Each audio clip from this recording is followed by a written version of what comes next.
I'm Marissa Norcross. And I'm Dave Freund, and this is The Next Page. Marissa, how are you today? I'm great. How are you? I'm good. I'm very good. Oh, wonderful. Yeah, I am very good. I am tired, but Yeah. I'm good. It's been a long day. Mm-hmm.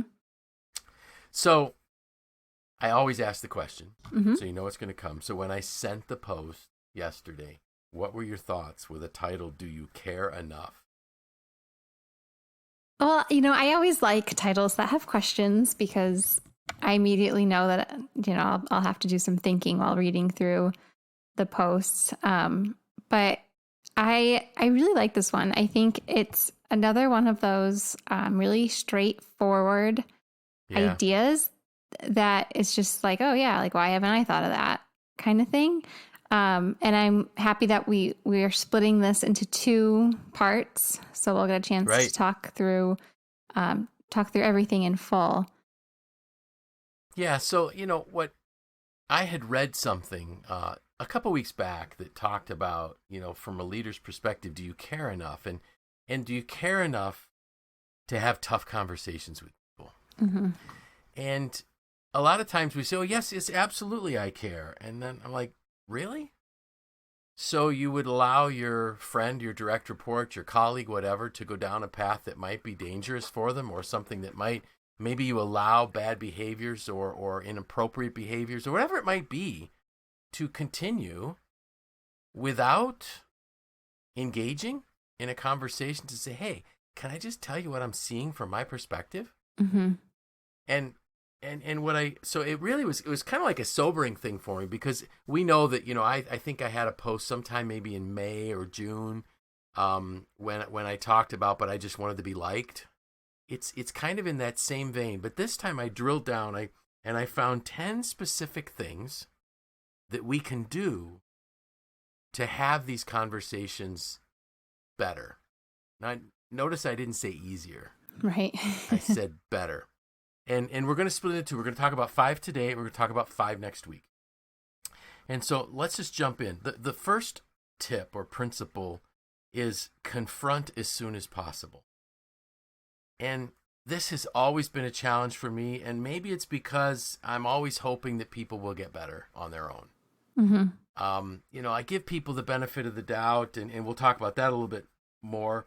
But what that really means. But I would always just say, well, maybe I misunderstood. Maybe I just missed something. Maybe they're just having a bad day. When the reality is, the longer we wait to raise the concern, typically the worse it gets. It was funny when I read this one, I immediately thought of the post from earlier this year about, I just want to be liked. Yeah. And second, I read that, confront as soon as possible. And then you said, this has always been a challenge for me. It's immediately the post I thought of. I think that's a challenge for a lot of people. I don't think you're alone there, is that, sometimes it's just like easier to think, oh, it'll get better, or I'll deal with it later. Or, when it gets this bad, then I'll address it.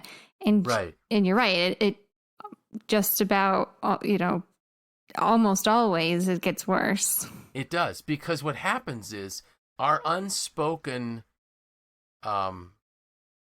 critique or our unspoken engagement becomes almost like tacit approval to continue. And I did put this note in here, please remember that unspoken expectations are planned disappointments. Mm-hmm. So we may be the reason that things went wrong in the first place. Mm-hmm.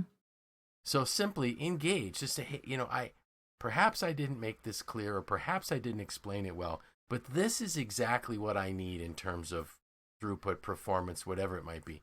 I just got off a coaching call, and a great leader that's really struggling with a manager that she knows she needs to deal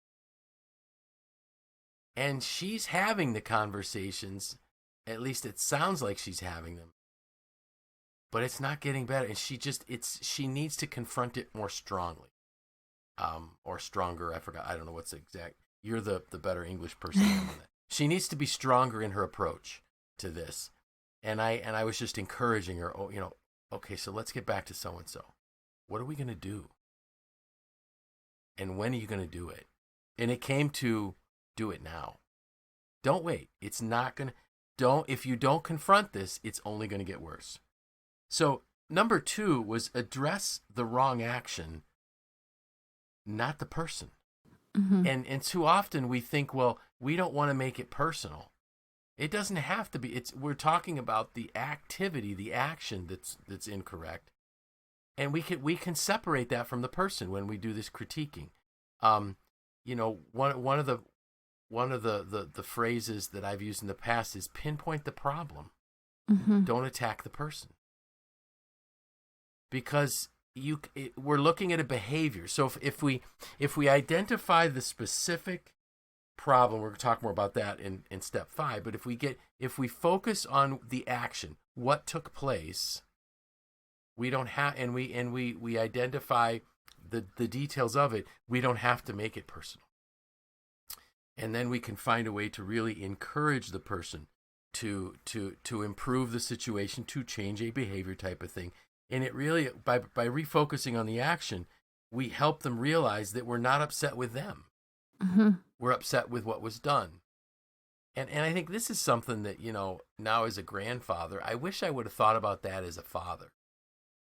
When my kids did something, when they disobeyed, when they did something that I wasn't happy with, I think too often it was personal rather than saying, can I just share with you this behavior thing here? I'm unhappy with the action. I'm not unhappy with the person. So Mm-hmm. again, it gives us another one of these tips to kind of engage and really engage the person and work in a path of getting some correct behaviors here. Number 3 is confront what the person can change. And this helps us too, as we reflect on what's happened. Is it something the person can actually do something about? Is it an aptitude question, or is it a work performance question? So as better than anybody in my family, outside of my family, anybody I've ever worked with, that I struggle with grammar issues, or I struggle with usage issues, punctuation type things. Now, if I would have my boss jumping all over me about that, I'm going to get a lot less work done. I'm not going to be focusing on my strengths. And even when I'm done doing the best I can do, it's going to be mediocre at best because it's not my giftedness. And I don't know if I've ever told you this. So when I first started, I remember when Randy said to me, Dave, you need to write every week. Mm-hmm. And you said to me, it's no problem. I'll take a look at it. I'll edit it before it goes out. I would write it and give it to either my wife or my son to read before I sent it to you. Mm-hmm. Because I was embarrassed. I didn't want to look stupid. I also have software running on top of Word to help me with it. Now, I don't show it to my family anymore. Hey, Marista's seen the good, the bad, and the ugly of what David writes. There's no point in wasting my family's time. But that to me is the example. Mm-hmm. If somebody was harping on Dave's proofreading, sorry. Mm-hmm. It's not. And again, I'm not mailing it. I'm not just saying I can't do it. I'm saying I'm not good at it. And no matter what I do, I'll never be good at it. So I use that as an example. Is this something the person can really change? Or are they the right person on the right bus, but in the wrong seat? And oftentimes that can help us. Mm-hmm. Number 4, give the person the benefit of the doubt. Now, some might say, well, why isn't that number 1? I don't think this is any particular order, but I think you need to kind of go through some of those other steps first. But so giving the benefit of the doubt, it doesn't mean that we don't engage in the conversation about the issue. What it means is that we start the conversation by asking questions rather than telling or making statements. Could you tell me what happened here? Could you explain to me why this occurred? What were your thoughts when this and this happened, or when you did this and this and this. It really allows us to determine facts from perspective. I can understand what's happening. I can understand why perhaps they did what they did. Now, it doesn't mean I excuse it. It doesn't mean that I excuse the behavior in any way, shape, or form. It just means I'm looking at it differently. And then number 5 is be specific. The more specific we are with our concerns, the easier it will be to find a path forward. And I like that key part there, finding that path forward. Because too often, people think of discipline, and I'll use that word as punishment. Discipline, the root word of discipline is disciple. So I'm trying to teach, I'm trying to mentor, I'm trying to help a person change some behavior here. So I really want to disciple this person. I want this person to see a better path forward. And if I'm sticking with the specifics, it allows me to stay away from things that might be personal attacks and move forward with things that would be a path forward, a positive outcome. So my question for you, Marisa, is why do you think people are afraid to confront issues? Well, I think, like how you said, this isn't going to make it easier. It's not something that's easy. It's, puts us in an uncomfortable space, I think. Well, maybe if you do it enough times, maybe it's not so uncomfortable, but at least a more vulnerable place. And I think, reading through these 5, most of them, there's really like an art to it. There's a level of finesse that's required to address the wrong action and not the person. Yes. Because in your mind, you could be addressing the action, but not the person, but your words could say something different, or your body language could say something different, especially if you didn't confront as soon as possible and you held it in and you told yourself things in your head and told stories that may have not been true about the person or about the situation. And it can really unravel quickly from there. So I think that, it's intimidating to do these things, to have these difficult conversations. And sometimes, at least for me, it can feel like, if you have one misstep or one stumble along the way, that the whole conversation is lost, the whole thing is lost, and you could have done some damage. So it's high stakes. Yeah, exactly. It's high stakes, and you're always worried that you're going to create more damage than move in a positive direction. And one of the things I love about the Crucial Conversations model that we teach at MACNY is to start, before we ever start down the path of a crucial conversation, we work on ourselves first. And I love whenever I do that teaching, it really resonates with me. Work on me first. Before I engage in that conversation with someone, I need to figure out, where am I? Excuse me. And typically we're stuck in some way. Something's not working. Something's not moving forward. And one of the tools that we tell people to use in Crucial Conversations is to kind of unbundle the problem. And they have us using the acronym CPR, which is easy for us to understand CPR. But what they're saying here with Crucial Conversations is the C stands for content. Are we talking about a single instance of a problem? The P is a pattern. Is this a pattern of behavior over time? And the R is relationship, how the problem is affecting your relationship. And so as you start thinking about this, what is the thing that I need to address? Is it a single instance? Is it a pattern? How's it affecting the relationship? And this is the first phase that you need to kind of work through. And it allows you to get clarity on what it is you need to address and how you should address it. And then the second part of that, working on me first, is start with the heart. And I love that. And the questions that we ask ourselves is, what am I behaving like I want? Mm-hmm. Now, so if I use that as just an example, if I don't address a concern, I am behaving like I want that concern to continue. Let me say that again. If there's a concern and I'm not addressing it, I am behaving like I want it to continue. So if it doesn't change, there's nobody to blame but me because I did not engage in that conversation. And then the second part of starting with the heart is, what results do I really want?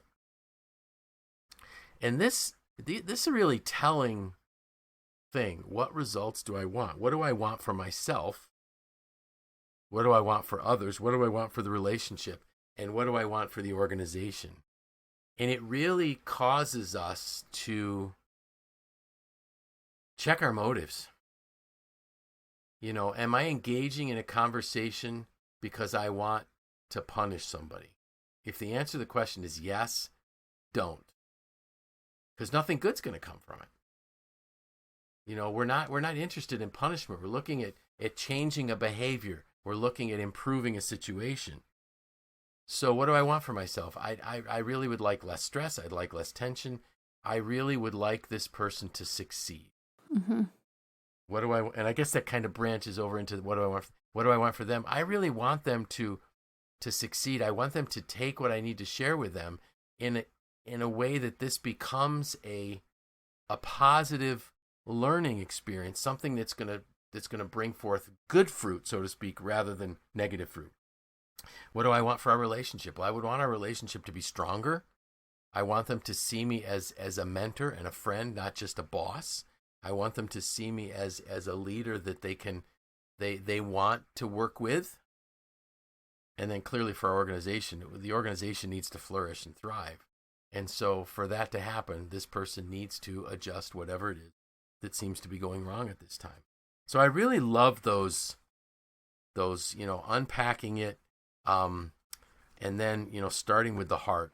And then the last thing on starting with me first, and this is kind of where I'll start to wind down this episode, is what stories am I telling myself before I even engage in the conversation?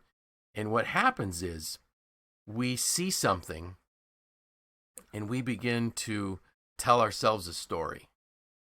So we see an activity, we see a behavior, we tell ourselves a story. That story creates an emotion within us, and then we act.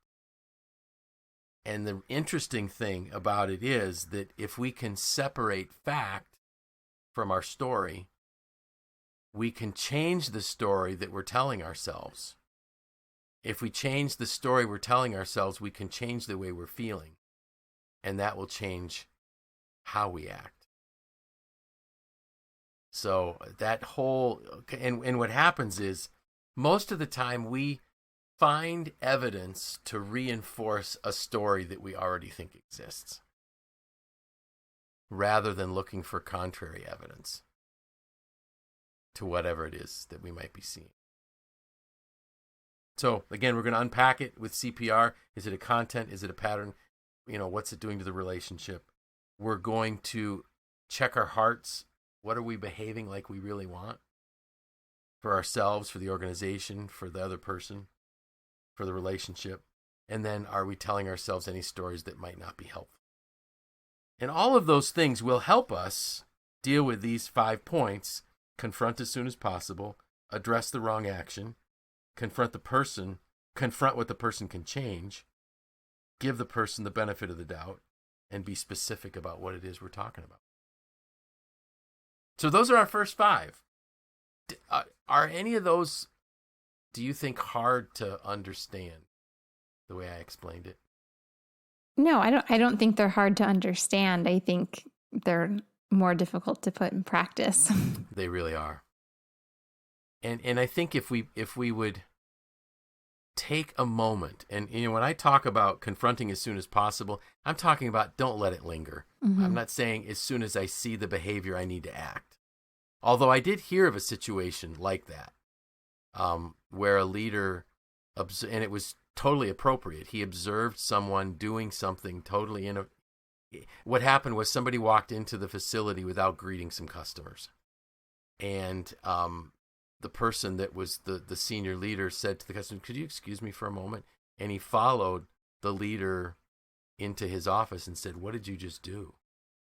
and he needed to seize that moment because it must have been a concern that he had been pondering for some time. And then he found the moment when it was best to strike, so to speak, with engaging the conversation. Mm-hmm. I guess strike is a bad analogy to use there. But anyways, people know what I mean. But take the time to think it through, to make your plan, and then act once your heart's in the right place. So next week, we're going to talk about 5 more. Mm-hmm. I won't say what they are. And we'll get into some of these are a little bit harder to explain. So I'm going to try to make sure that I take enough time to really explain what I mean by them. Anything you think I missed on these first 5? No, I think we covered it. All right. And isn't it hard to believe that school is right around the corner? It really is. It's like that time of summer where, it always feels really slow at first. And it's like, summer's going to last forever. And then you get to this point in August where it's just like zooming downhill towards Whoa, what happened? Yeah. Like toilet paper at the end of the roll. It just goes really, really quick. Yes. In fact, my grandkids in Ohio start school next week. Wow. Is that not insane? Mm-hmm. Well, in the South, Wow. I've got friends in Florida and Georgia, and their kids have already started school. Crazy. Mm-hmm. Well, thankfully here in New York State, we have a few more weeks yet. Yes, we do. So with that, I'm Dave Freund. I'm Marisa Norcross. This was The Next Babe.